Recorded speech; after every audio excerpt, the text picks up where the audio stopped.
अस्सलाम वालेकुम जी, कैसे हैं आप सब। उम्मीद है कि ठीक होंगे, खुश होंगे। अच्छा, बहुत ही ज़बरदस्त सिंपल इंग्रेडिएंट्स के साथ ही बनने वाली रेसिपी और बहुत ही इंशाल्लाह मज़े की बनेगी, बग़ैर चॉकलेट के और बग़ैर क्रीम के हम इसको रेडी करेंगे। चलें जी, स्टार्ट कीते हैं बिना टाइम वेस्ट किए। अच्छा, यहाँ पर ले लिया है हम लोगों ने फ्राइंग पैन, और आप अपना कोई भी बर्तन ले सकते हैं। इसके अंदर जी डाल दिया है कोको पाउडर। ये तकरीबन मैंने लिया है हाफ़, तकरीबन 3 टेबल स्पून है ये, ठीक है। अच्छा, उससे ज़्यादा तकरीबन मैंने 6 से 8 मैंने तकरीबन चम्मच टेबल स्पून लिए हैं चीनी के। ये मैंने लिया है कॉर्नफ्लोर, ठीक है। ये आप लोगों ने थोड़ा ही ऐड करना है, तकरीबन 1 टेबल स्पून ये ऐड किया है। और उसके बाद ही 1 कप मिल्क ऐड कर दिया, ठीक है।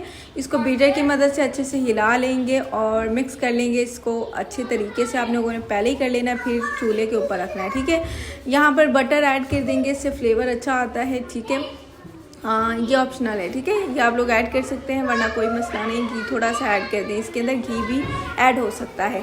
अच्छा, इसको डालने के बाद अच्छे से मिक्स कर लेना है आप लोगों ने। ये गनाश बहुत ही अच्छा रेडी होता है। आइसक्रीम के अंदर डालें, केक के व्हिपिंग क्रीम के अंदर डालें, बहुत ही मज़े का बनता है। चॉकलेट केक के अंदर डालें, बहुत ही फ्लेवरफुल बनता है, ठीक है। यहाँ पर एक कंसिस्टेंसी ये आप लोग चेक कर लें, इस तरह की होनी चाहिए आप लोगों की। तो आपको तकरीबन इसके 7-8 मिनट लगेंगे मीडियम टू लो फ्लेम पर। आप लोगों ने इसको कुक कर लेना है। देखिए, कंसिस्टेंसी चेक कर लें। इसी के साथ इजाज़त दीजिए।